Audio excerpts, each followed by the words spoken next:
उत्पत्ति हुई, जिसके भाई 20 और बारूनी, शराब और 20 हैं, तो लक्ष्मी भी इसके सामने नहीं है। तो कैसी रूप है? तो गोस्वामी जी बता रहे हैं, जो छवि सुधा पयो निधि होई, अपरम रूपमय कच्छप सोई। जो छवि सुधा अमृत, छवि रूपी अमृत का मथन किया हो, जो छवि सुधा पयोनिधि होई, परम रूप में कच्छप सोई। और परम रूप में कच्छप हो, और शोभा रजु रस्सी का लगाम काम करे, मथने का, मथानी जो खींचा जाता है, उसमें बांस की नाक विषधर सांप को खींच के देवता दानव मिल के मथा था, तब लक्ष्मी की उत्पत्ति हो। लेकिन इसके लिए शोभा की रस्सी हो, परम रूप में कच्छप हो, अच्छा भी स्वरूप अमृतमय सिंधु समुद्र को मथने से, परम रूप में कच्छप और शोभा में रूप मंदर सिंगारू, और मंध्याचल पर्वत स्वयं सिंगार हो, जो 16 सिंगार जिसे कहते हैं। और स्वयं कामदेव अपने हाथ से मथे हो, इसके मथने से जो सुंदरता सुख मूल का खानी उत्पन्न होता है, उसी के समान श्री सीता जी हैं। जो छवि सुधा पयो निधि होई, अपरम रूपमय कच्छप सोई। यही विधि उपजे लक्ष्य जब, सुंदरता सुख मूल।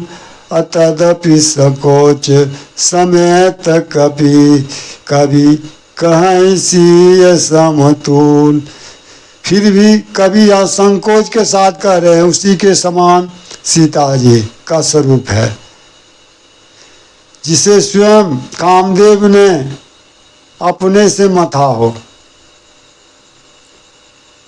और मंध्याचल श्रृंगार, पर्वत के जगह पर श्रृंगार हो। नारी भिलो कहीं हरस जिहिया, निज निज रुचि अनुरूप। जनु शोभत श्रृंगार धरी, मूर्ति परम अनूप। स्त्रियों के लिए श्रृंगार सबसे प्रिय होता है संसार में, उससे बढ़ के कोई प्रिय नहीं है श्रृंगार से। तो स्वयं श्रृंगार मंध्याचल पर्वत का काम किया हो, और अमृतमय सिंधु को परम कच्छपमय और शोभा रजु रस्सी का काम किया हो, और स्वयं कामदेव ने मथा हो, तो सिया के समान। तो भी संकोच के साथ कवि कह रहे हैं, चूंकि कामदेव यहाँ त्रिगुणमयी माया ही है, इसलिए संकोच के साथ कह रहे हैं। स्वयं अपनी, चूंकि श्री सीता जी का स्वरूप तत्वमयी है, परम तत्वमय है, इसीलिए त्रिगुणात्मक मयी भी यहाँ कामदेव जो त्रिगुणात्मक मयी है, अर्थात माया ही है। इसीलिए जो अपने रुचि से स्वेच्छा से प्रकट हुई है, वो रूप, वो तत्वमयी रूप, जिसे परम तत्वमय कहते हैं। जोगिन परम तत्वमय भाषा, शुद्ध शांत सम सहज प्रकाशा, वो स्वरूप के समान ही श्री सीता जी का स्वरूप है। इसीलिए मर्यादा पुरुषोत्तम राम यहाँ कर रहे हैं, पूजन गौर सखी ले आई, करत प्रकाश फिरै फुलवारी। सुंदरता का सुंदर करई, छवि गृह दीप शिखा जनु बरई। सुंदरता का सुंदर करे, सुंदरता की घर में, छवि गृह में दीप शिखा की लौ बढ़ रही हो, इस समान वर्णन कर रहे हैं सीता जी का। तब आवे विषय पर। जब श्री जानकी जी सखी के साथ प्रवेश करती है फुलवाड़ी में,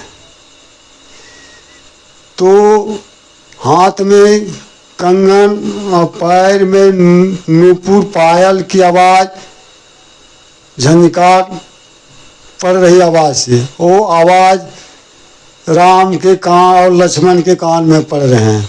तो रामचंद्र जी उस आवाज़ को सुनकर लखन के सामने वर्णन कर रहे हैं। कंकन किंकिन नूपुर धुनि सुनी, अकहत लखन सन राम हृदय गुनी। मानहु मदन दुदुम्भी दीनी, अमन सा विश्व विजय कहलेनी।